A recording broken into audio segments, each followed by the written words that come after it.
Good morning, everybody. Thank you so much for joining us today for this Krembil coffee break. We love doing these sessions for you, and we've had excellent feedback. So we love the feedback as well. So please do get back to us and let us know how you like these sessions, if there are topics that you're interested in that we haven't yet covered. And we have one more session next week, and then we can regroup for the fall. So today's coffee break session is about Twitter, and we're calling it a Twitter 101 workshop. I will remind everyone we did a quite in-depth webinar last summer, and you can find it on our YouTube page, on our Krembil YouTube page, and it's called How to Build and Amplify Your Twitter Profile.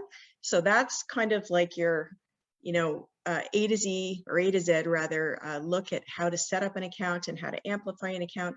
And what today is meant to be is really more of a workshop. So it's meant to be just a short overview and some quick interaction with a brave and generous volunteer who I'm going to call on very soon. I see her there. Hi, Deborah, waving at you. Okay, so why don't we get started? So number one, just want to cover why Twitter, because there's a lot that goes along with setting up a Twitter account, especially in the world of science and healthcare. And it can be very overwhelming. So why would you even consider setting up a profile, and what can it do for you? So first, I just wanted to tell you a little bit. I mean, most people know what Twitter is, but it was set up in 2006. Since then, it's gone from 353 million monthly active users up from 54 million in 2010. So it's just exponentially grown. And it's pretty amazing too. I think it's something like every 6 seconds is 5,000 tweets or something, or sorry, every second is about 5,000 tweets. So it just gives you a sense of, how much information is on Twitter and how fast and how quickly that information is going. So number one, why would you think about setting up a Twitter profile? Well, number one is to build your professional brand. Now, when people think about science, you think about your professional brand, you think about your research, your research bio and summary, and how people may find you and understand what it is that you study or what it is that you do from a clinical perspective. But Twitter can help you build your professional brand simply by connecting with like-minded people and sharing with them what you do. So when it comes to your professional brand, it's not only the content you're posting, but it's the voice that you're using that people will get used to. Personality really comes across in a tweet, and that can help you on many levels. Number two, sharing your research. Now, it's a bit of a struggle to be able to take your scientific paper and turn it into a plain language summary, as we discussed in a couple weeks ago in the Krembil coffee break workshop then. But once you can boil it down to a plain language, very short summary, and you put it up on Twitter, once you are able to build up your followers, you can really reach a lot of people, a very wide audience, from scientific colleagues to the general public and even media and donors. So it's a really great way of being able to share your research efficiently and quickly. You can learn new things. Believe it or not, you're used to going to conferences and having workshops and talks and things like that. Twitter is actually a really great way, once you've connected with your people and those outside of your research area per se, it's a really great way to learn new things quickly. So that's something to think about. There's also the latest news and studies in your field. You can follow people who are posting things that you're interested in, and it's really a place where news breaks. So it's a great way to stay on top of things by following on Twitter. It's also a great way to have your say. Now, this is something that maybe you feel strongly about supporting science or defending science in a public forum. It's also very easy to get entangled in a Twitter I don't want to say a Twitter war, but it's very easy to get entangled in things on Twitter when you have your say. So having your say may also pertain not only to an opinion, but to supporting colleagues and supporting their accomplishments and celebrating them on Twitter. That's a really great purpose for Twitter, is celebrating your colleagues. But it's a great place to have your say. It's a great place to be able to tweet what you're learning at a conference and insights and things like that. And then finally, Twitter's an excellent place to foster relationships. And that could be colleagues, it could be collaborators, it could be members of the public who are impacted by the disease area that you may be studying. It may be media. There's a lot of media that follow us, for example. And so I get calls about things that we post about new studies. And as you build up your Twitter following, that same thing will happen to you as well.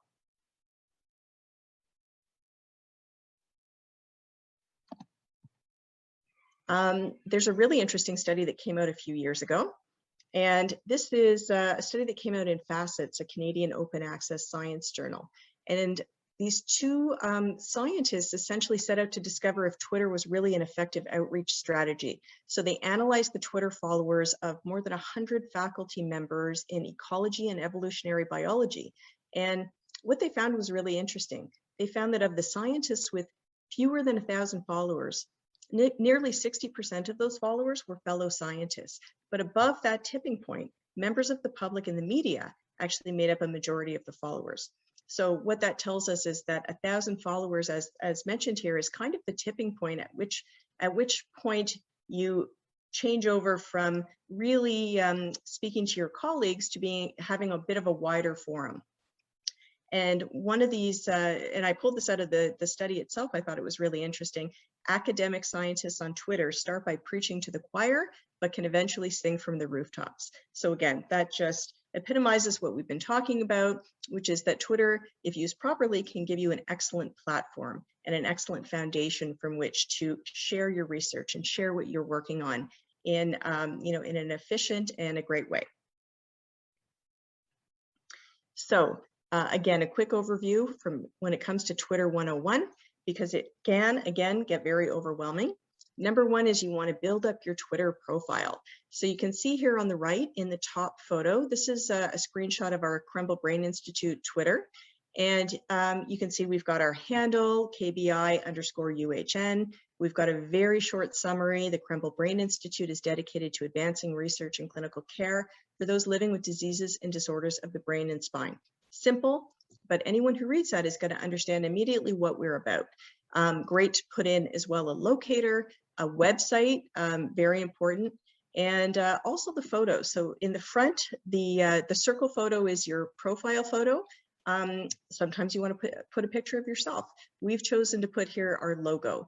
And then the background is your header photo. Now, that's not a mandatory thing, but it's something that, again, gives people a really great sense of who you are. A lot of people choose, especially in the scientific world, to put sort of a more personal photo in the background. For example, if they love to travel, they might put a travel photo in the background, or if they love to camp and that sort of thing. So sometimes that header photo, as you'll see from some of your colleagues' Twitter profiles that are set up, are things that go more towards teaching people a little bit more about you personally and who you are. The other thing I'll mention here is just regarding your handle, which is your @ title here.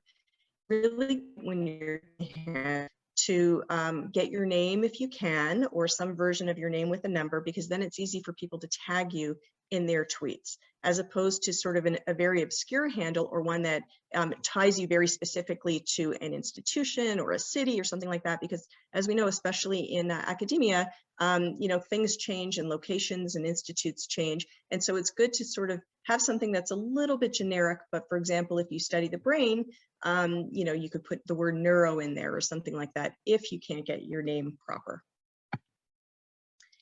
The second step is just to take it slow. It's really to, start following people, and Twitter is great at basically making suggestions of people that you can follow and institutes that you can follow, and just start slow before you even post a thing. Just go through and start following people. Once you have a bunch of people and institutes and places that you follow, just start liking posts.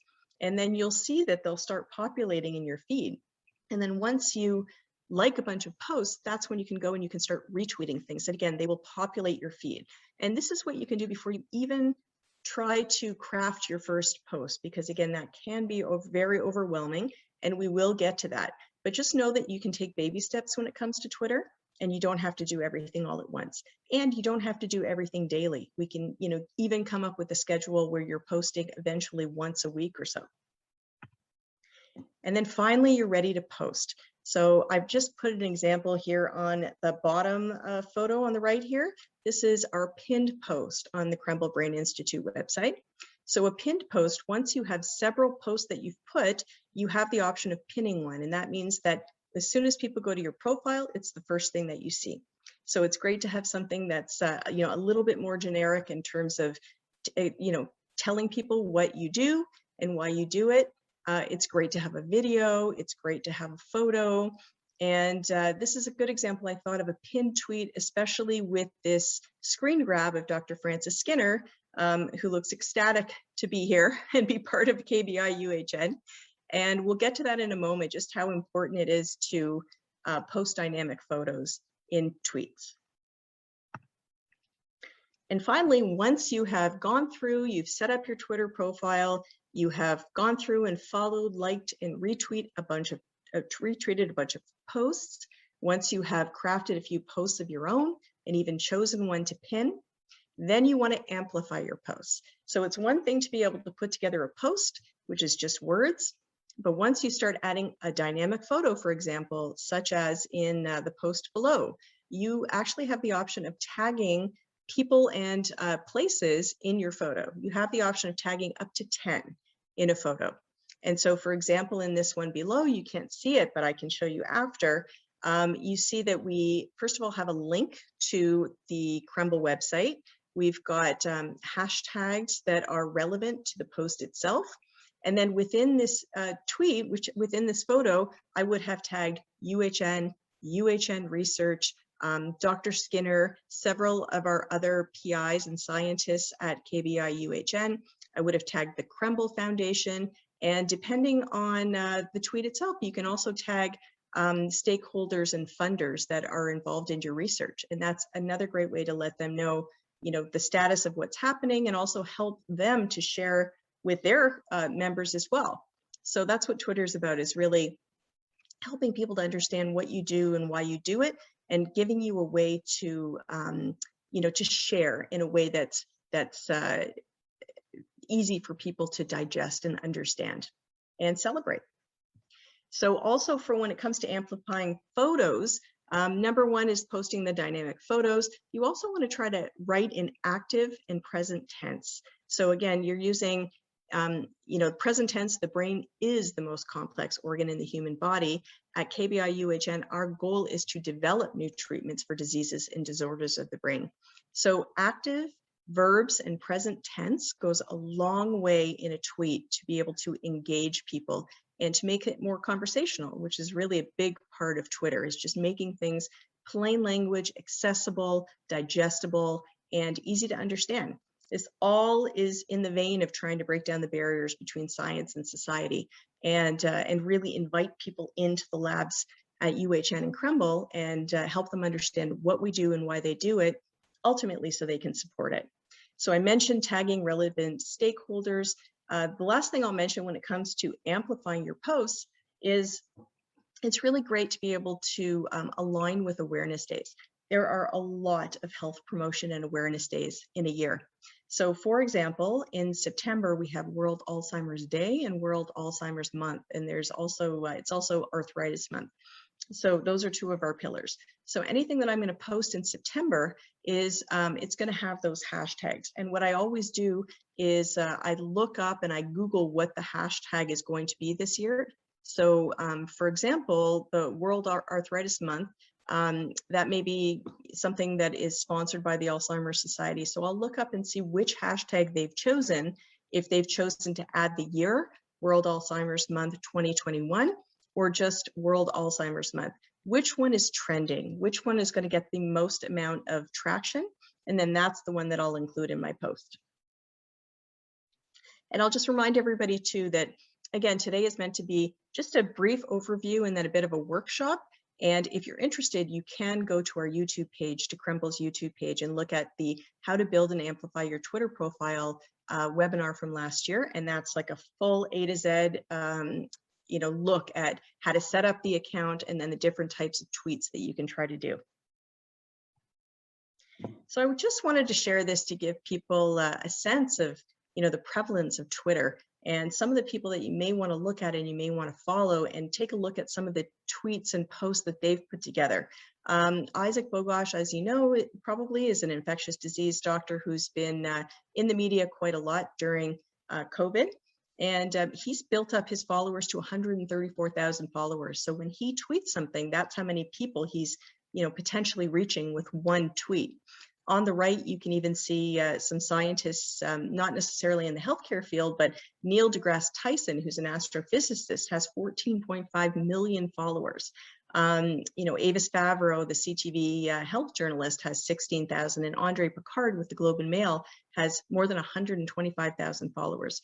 So just consider that, how many people you can reach once you are able to build up your followers to a certain level. You may not reach 125,000, but even if eventually you could reach 5,000, even 2,000 people with your tweet about your new research, that's pretty exciting. So that's something to consider. So bottom line, some Twitter do's and don'ts. Do make sure to keep it conversational. Definitely do use relevant hashtags. Tag key stakeholders for many reasons. Number one, to let them know that what you're working on and how it relates to them, but also let them share and let them celebrate and be excited about any movement forward in your research, especially if they're supporting it. Don't tweet anything inappropriate. Remember that Twitter is a place where things live on. And it's also, if you're using it for professional reasons, keep it professional. Don't be tweeting about a lot of personal stuff. You certainly can tweet some personal things, but try to keep that very separate if you're using it for professional reasons. Definitely do not post photos without consent, especially of other people. This is really important. Sometimes people like to take a group photo with some colleagues at work, and then they go ahead and post, and one of those colleagues is not comfortable being up on Twitter.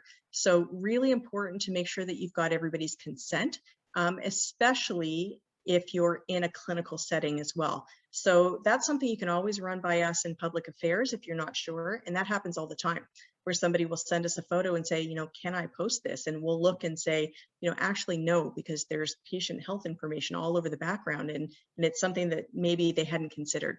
So whenever you're unsure, it's great to run it by someone, especially public affairs, just to make sure that what you're posting is above board and that everybody's consented to being in the photo. And lastly, don't pick a fight on Twitter. It's easier than you think to do so. When you just answer somebody or give your opinion, you have to remember that there are a lot of different people that are watching, especially as you grow your followers, a lot of different opinions out there. So it's totally relevant to be able to have your say, give your opinion, weigh in, support a colleague, support and defend science, but just be careful of the tone that you're using and try not to engage in anything that resembles an altercation or whatever. And if you're a physician or clinician and you're contacted by a patient on Twitter, it's great to reach out to patient relations as well for some guidance, or to public affairs, because that's not obviously an appropriate communication. And so that happens a lot, and that's something that we deal with. So just try to think of Twitter as a place where you can share your work, you can share your opinions, you can celebrate colleagues, you can build your professional profile, and just try to keep some of these rules and regulations in mind. And to help you with that, I'm going to point you towards the UHN corporate intranet. When you go to the corporate intranet, you can see on the top left, there's something called Public Affairs Toolkit. And that's got lots of great resources from public affairs about how-tos when it comes to social media and media guidelines and everything you could possibly want to know. And then once you click on Public Affairs Toolkit, it'll take you to the second page here. On the bottom right, there's a section called Using Social Media. So if you are at the point where you are thinking and considering setting up a Twitter profile, I would highly encourage you to go and read that over first so that you have a great broad understanding of what's allowed and what's not, and what's helpful, and a guide to how to do it properly and effectively and efficiently, and then you can go from there. So just before we call up our brave and generous volunteer, just want to remind everyone that you can follow us on social media, and you can take a look at some of the posts that we've put up on Twitter and also on some of our other social media channels. And as well, we often post a lot of interesting stuff related to science communication, plain language, It's really a passion and a goal of ours in public affairs and Krembil administration to be able to share the work that we do far and wide. So in order to do that, we do post resources quite often. And again, I think it would be helpful to go and take a look at some of the more successful posts, maybe some of the posts that didn't resonate in the way that we thought that they would, and just try to understand, what it is that people are interested in hearing about, and and what it is that doesn't resonate as well. So on that note, I should mention that if you have any questions, please pop them in the chat, and I will answer them as soon as we are done. But I am going to stop sharing, and I'm going to call up Deborah Wenk. Hi, can you hear me? Yes, I can hear you. I want to thank Deborah because she's joining us right now from Germany, and she's a very dedicated volunteer who's agreed to help me out today. Deborah has just set up her Twitter profile, and she's going to do her very first post today. But just before we ask you to bring up your screen, Deborah, can you just tell us a little bit about who you are and what you study? Yes, so I'm a postdoctoral researcher at the Princess Margaret Cancer Center. I started in March in a proteomics lab. I've never used Twitter before, but I've noticed that my colleagues use it a lot for science communications and to follow papers and keep up with research in general. And I thought it would be a great idea to use this workshop to learn more about Twitter and to get professional help in crafting my first tweet. So amazing. Okay, so do you want to share your screen? Yes, I can do that.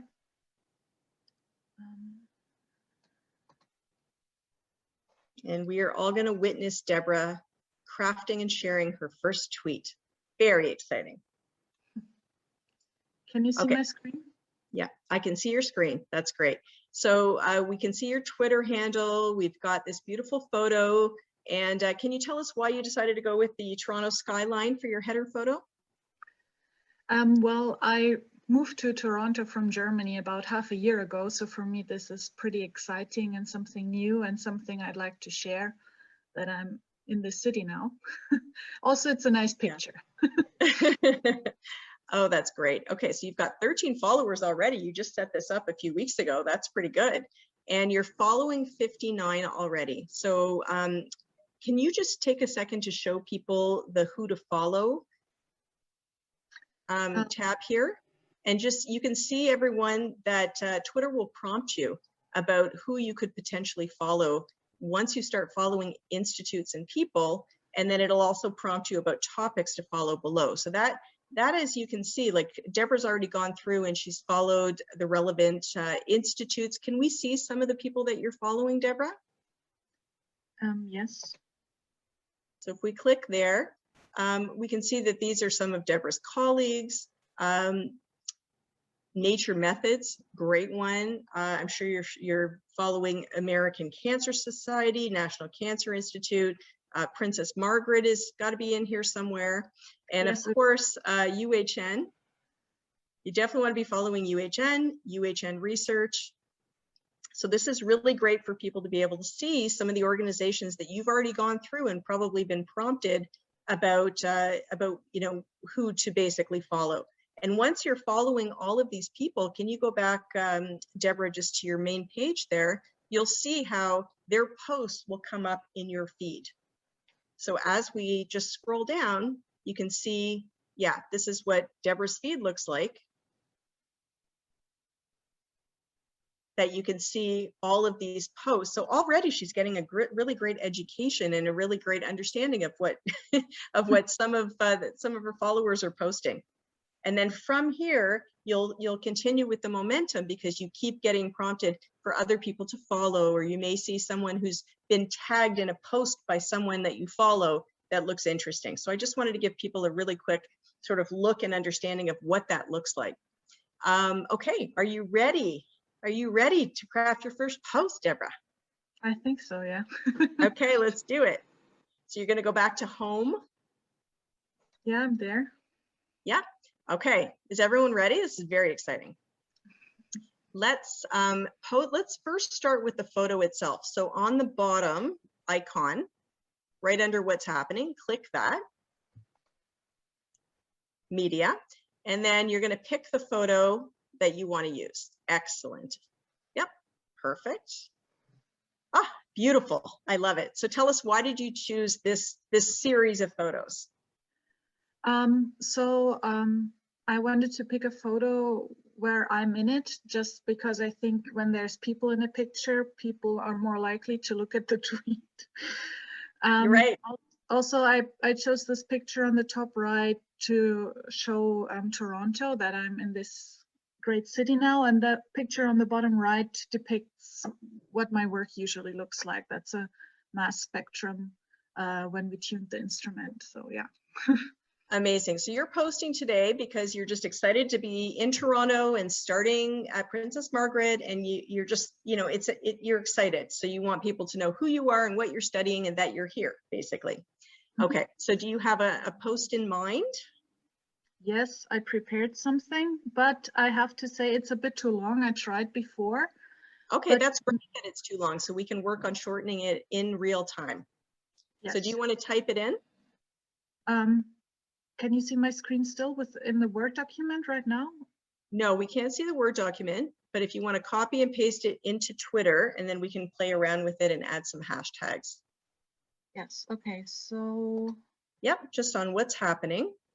Exactly. Okay, so everyone looking, the pink highlight that you see shows you exactly how your post is a little bit too long. So you've got to get it to that point before the pink highlight.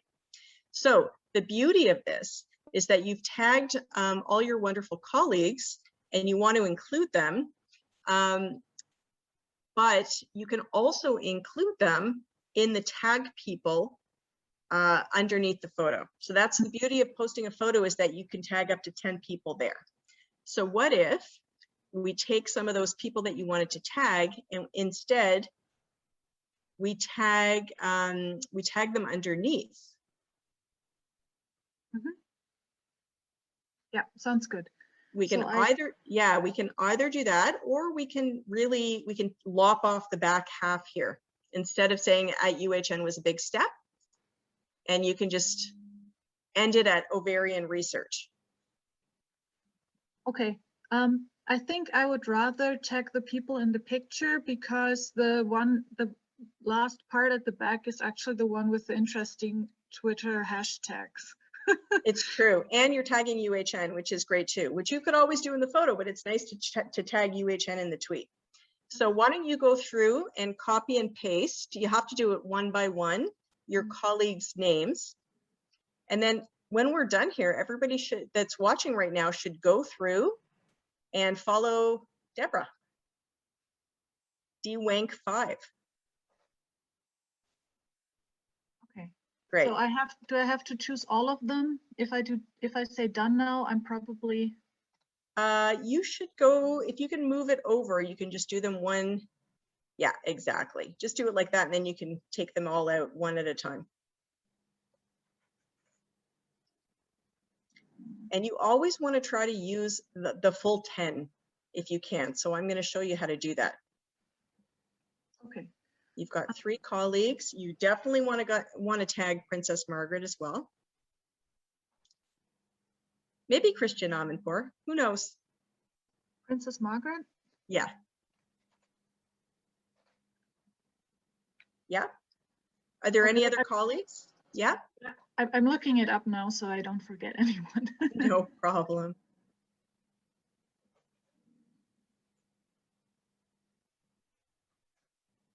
This is cool. We're doing it in real time. Oh, and Chloe's got a great reminder to make sure to tag UHN Research.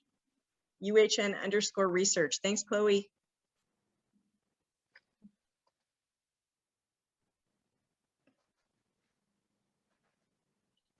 Now, everybody, you'll be surprised that when you use all of your tags in a photo, your post is going to get liked and shared. It is. And then all of a sudden, you're going to boost your followers. And that is a momentum thing that just keeps going. And the more that you post after that, the more followers you'll get, etc. So how many of you got here? You've got 7. Is there anyone else to add, Deborah? I could add my boss too, but he's already included in the description of the working group. Great. Okay. And UHN is included in the post. So what about ovarian cancer? You study ovarian cancer. So what about advocacy organizations? So if you put in @ovarian or Canadian, okay, we'll start with this one. So Ovarian Cancer Canada comes up. So tag them. Let them know that you're here and that you're working on it. And then what about the Canadian Cancer Society? So you can go a little bit broad here too. If you are just, you never know if they may share to their followers just the excitement of having someone new working on this here in Toronto.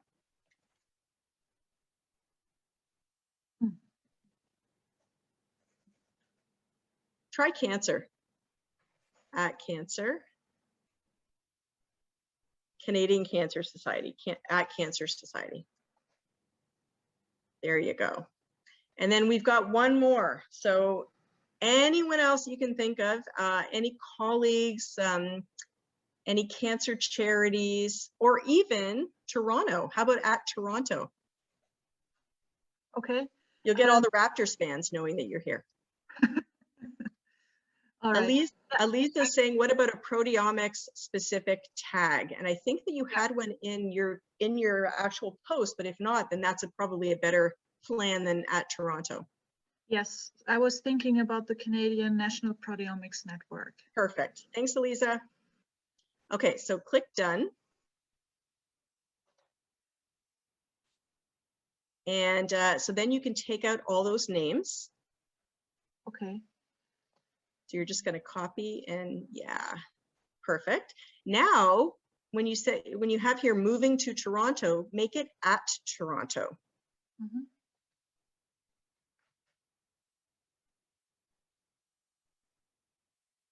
Moving to Toronto from Germany.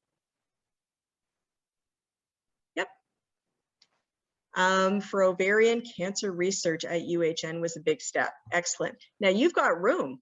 Now you've got lots of room if you want to add anything. So, I mean, a post like this, it's not always relevant or apt to add emojis, but for a post like this, feel free, add a Canadian flag. So after big step, give yourself a space. I would leave in the exclamation mark and then go after it. Do a space, hashtag. Oh, sorry, not hashtag. Sorry. Go to the smiley face emoji and type in Canada. Yeah, you can add 1 or 3. I'm a 3 girl.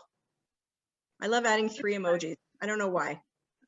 Okay, different ones or the same one? Does anybody else have in the chat have any suggestions of things that we can add?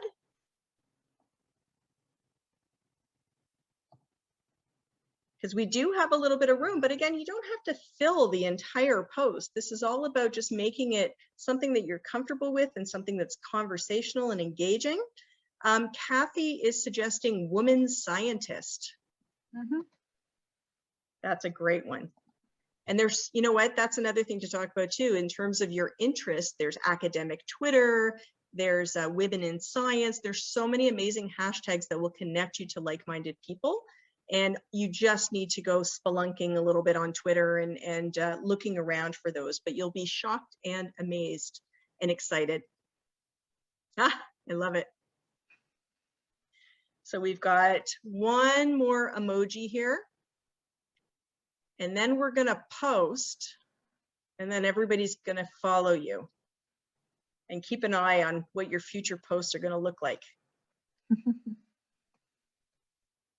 What are you looking for?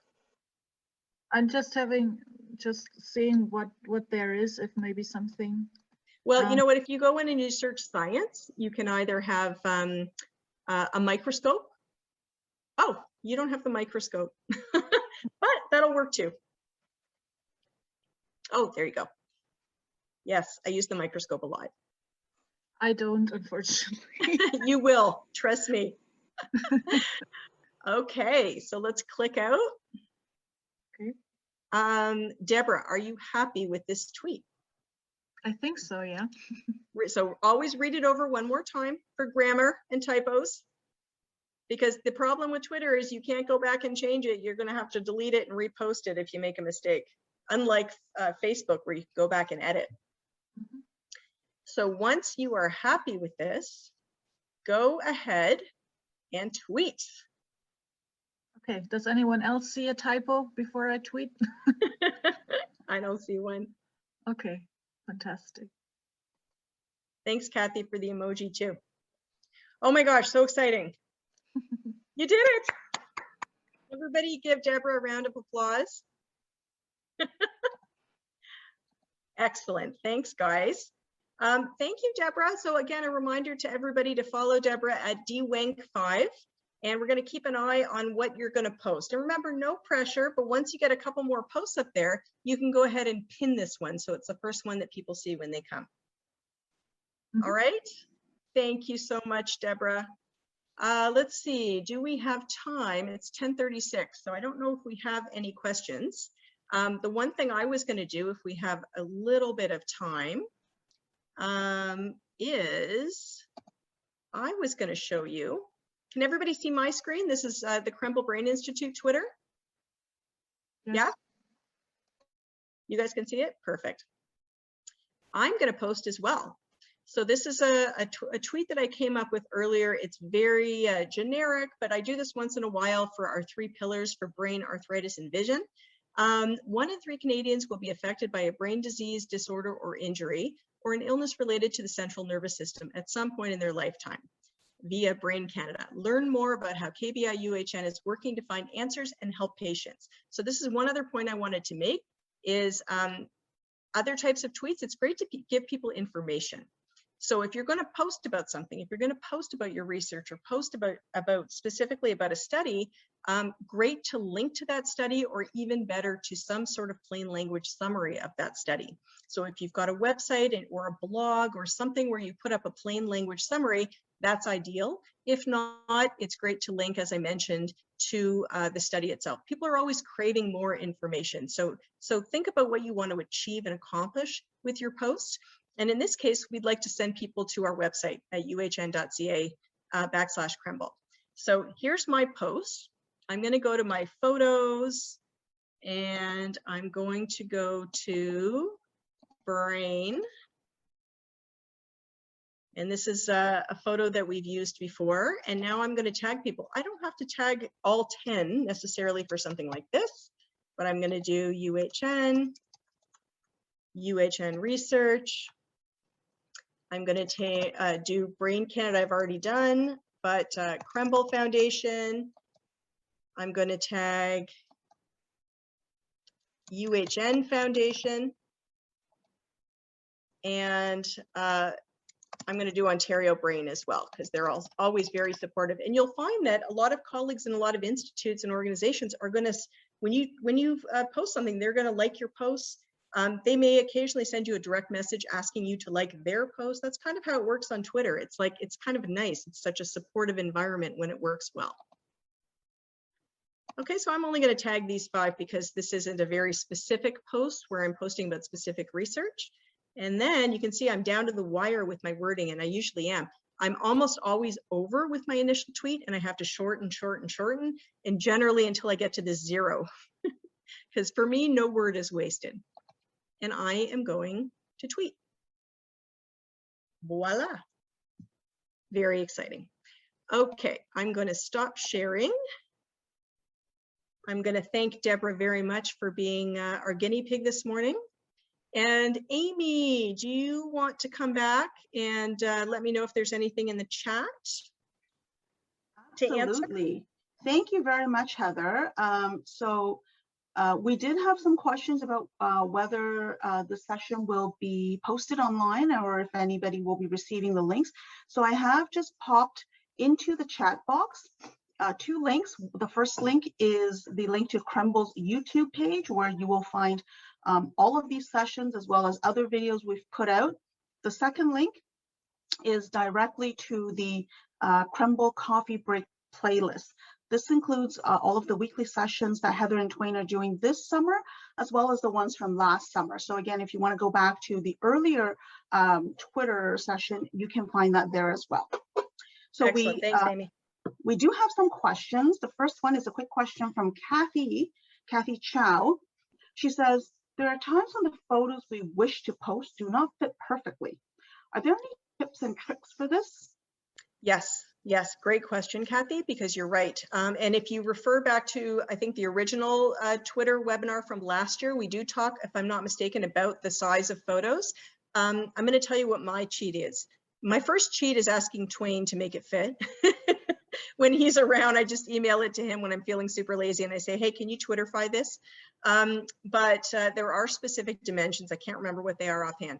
My cheat is that, let me see. I'm going to show you. I'm going to share my screen again. Okay. Let's see. If I share my screen again. Okay, if I go into the brain, can you guys see this? Yeah? Okay. I just see your main Twitter page. Okay, so you don't see this, the photo of the brain? No. All right, then I'm going to talk you through it. I see the photo of the brain that I just posted. So when I open up the photo and I get the edit page, there's something in the top right called edit and create. I click on that. Then I click on edit. Let me just see for a second if I can share a different page here. If I stop sharing, let me just try it one more time. Okay, can you guys see this page? Can you see the brain now? Yes, yes. Okay. Excellent, okay. So can you see up in the top right, there's this, it's called edit and create. Kathy, you see it? Oh, I just see Not your really. Just see the folders. files. I only see your desktop. Yeah, Your your desktop folder. file. All right, so in that case, I'm going to stop sharing and I'm just going to talk you through it. When you open up a photo, and you'll see in the top right, edit and create. Click on edit and create, and then will come up edit. Click on edit, and my cheat is that I always set it to the aspect ratio of widescreen or 16:9, whatever comes up. And that will make it Twitter friendly. Now, the other thing is that Twitter really only works best for landscape or horizontal photos. If you want to use a vertical photo, then you should find a way to edit it onto a background. Because any which way that you try to edit the photo, it's going to look strange. So oftentimes what we'll do is I'll just go to Canva and I'll get a background and I will essentially drop the vertical photo onto a background and then I'll save it as a landscape photo. But you're right, Kathy, it can get tricky with photos. So before you go and post everything, just make sure your photo is Twitter friendly. Because that's the worst when you're about to post something and then you bring up the photo and it's, you know, it's a person's one eye or something. And you see that a lot on Twitter. So I think that that's something that's not necessarily known as much as it should be. Hope that answers your question. Yeah, thank you. Great. Perfect. We have a second question from Aliza that you may or may not have answered, but I'm just going to throw it out there for everybody else as well. If we are posting a recently published paper, any tips on how to post something like that? Yes, we do that a lot at Krembil. So number one, I would say go to our KBI UHN feed and just go through and see how we have linked to various papers. Now, you have to understand that the average research paper is very difficult for the public or someone outside of academia or science to understand. So normally what we're posting are stories that perhaps Chloe at UHN Research has done, which is great. Like oftentimes we've got these stories that are based on papers that will post the story as well as a link to the paper itself. And it gives people that option of looking through the paper, but also having sort of a plain language summary. So it really takes some work to be able to boil your study down to the 280, I believe, characters that Twitter gives you. It is not easy. And that's the other reason why it's really important to have something to link to, because you're not going to be able to get everything in a tweet. So I guess that would be my advice, and I'm happy to talk to you offline about this as well, Eliza, but just go take a look at KBI_UHN and just see how we've done it. We've posted about several new studies recently, so it'll give you a good sense of, 1, 2, 3 lines and then a link to the actual paper. But don't be hard on yourself, it's not easy. And Chloe just added a tip that remember that hyperlinks, such as links to papers, are always 23 characters. Right, and that's another good point that I meant to tell everyone, is that the links themselves are quite long. So we use a service called Bitly, bit.ly, to shorten links. So I highly recommend Bitly, because you're never going to be able to get an entire link, a huge link into a tweet. Perfect. So I think that you have a new follower now, or you've converted now, Eliza. Eliza is ready to bite the bullet and create a Twitter account. Yay! That's what Heather likes to hear. Yeah. Any more questions before we move to the draw? I will just make a quick point, if there aren't any other questions just immediately, and that is that the number one thing that I hear, people are very excited about the idea of getting on Twitter. It's a lot of work. And so what ends up happening is someone will set up a profile, and then the thought of posting or crafting and that sort of thing is just quite overwhelming, and then they just never post. So my advice is to take it slow.